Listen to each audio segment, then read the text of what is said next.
Ok, eu vou te provar agora que durante toda a sua vida você foi enganado a respeito da Bíblia, mais especificamente a respeito da segunda vinda do Jesus. Se você leu o Apocalipse, muito provavelmente você acredita na segunda vinda de Jesus, que ele vai voltar no meio das nuvens e que todo olho o verá. Mas e se eu te disser que em vários capítulos da Bíblia, em várias passagens, Jesus afirma que ele voltaria no primeiro século? Em Mateus 24:34 diz: "Eu lhes asseguro que não passará esta geração até que todas essas coisas aconteçam." Ele afirma aos seus discípulos que antes que aquelas pessoas morressem, ele voltaria. Em Mateus 23:36 ele diz: "Eu lhes asseguro que tudo isso sobrevirá a esta geração." Ele assegura novamente que ele voltaria na geração dos discípulos, ou seja, os discípulos deveriam estar vivos para ver a segunda vinda de Jesus. A partir do primeiro capítulo de Apocalipse, João começa a anunciar a volta iminente de Jesus. Isso porque alguns discípulos já estavam morrendo e os cristãos da época já estavam ficando preocupados. A volta de Jesus parecia estar cada vez mais próximo. Ainda no primeiro capítulo de Apocalipse, no versículo 7, Jesus diz que voltará com as nuvens e que todo olho verá. No entanto,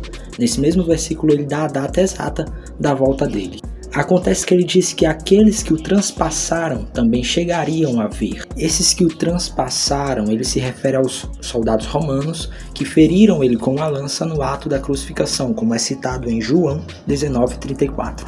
Até mesmo os soldados romanos que o crucificaram deveriam ter vivido o suficiente para ver a segunda vinda de Cristo. Ainda no versículo 7 do primeiro capítulo de Apocalipse, Jesus fala no caso, "E todas as tribos da terra se lamentarão sobre ele." Que tribos? Ele se refere às tribos de Israel.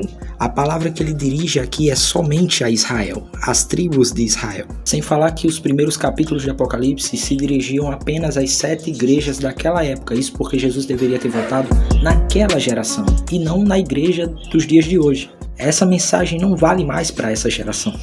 Em Mateus 16:28, Jesus tem uma conversa com os discípulos e ele diz: "Garanto-lhes em alguns dos que estão aqui, não experimentarão a morte antes que verem o Filho do Homem vindo em seu reino." Alguns dos discípulos não deveriam ter morrido para ver a segunda vinda de Jesus. Em Mateus 10:6, Jesus fala com seus discípulos sobre o trabalho evangelístico e no versículo 23, Jesus fala: "Quando forem perseguidos num lugar, fujam para outro. Eu lhes garanto que vocês não terão percorrido todas as cidades de Israel antes que venha o Filho do Homem." Ele quis dizer que assim que o trabalho evangelístico fosse concluído ali por Israel, ele viria.